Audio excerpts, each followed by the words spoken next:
और आज जो हुकूमत यहाँ चल रही है इस देश में, जिसकी तुलना आसानी के साथ उस समय के ब्रिटिश हुकूमत के साथ की जा सकती है, जहां लोगों को प्रताड़ित किया जा रहा है, आज भी वही हालत है। किसी ने भी अगर अपनी बात मौजूदा हुकूमत के खिलाफ बोला तो उसको पर क्या होता है मुझे बताने की आज आवश्यकता नहीं है। लेकिन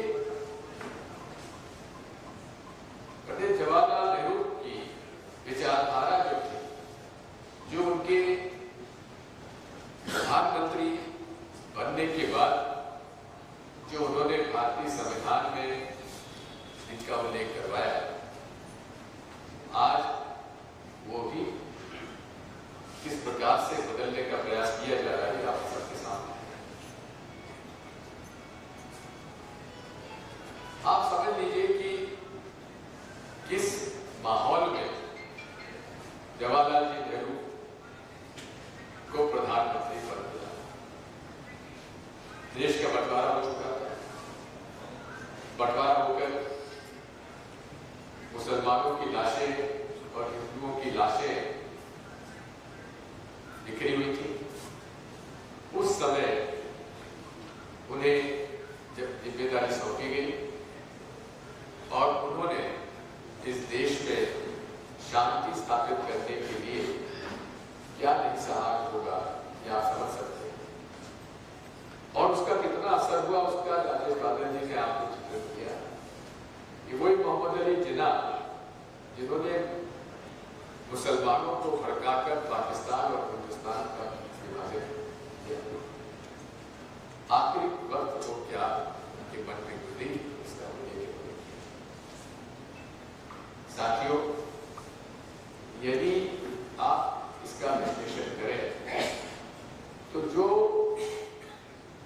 इस देश के इतिहास, संस्कार और संस्कृति जिसका उल्लेख जवाहरलाल जी ने अपनी किताब डिस्कवरी ऑफ इंडिया में उल्लेख किया है, और जिस प्रकार से उन्होंने ग्लिम्पसेस ऑफ वर्ल्ड हिस्ट्री, ये दोनों किताबें उन्होंने जेल में ली,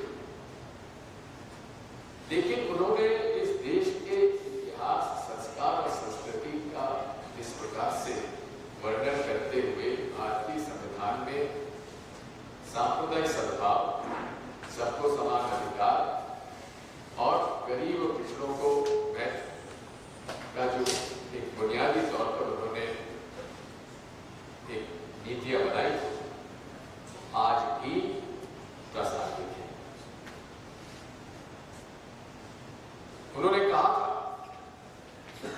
सांप्रदायिकता बहुत खराब चीज है,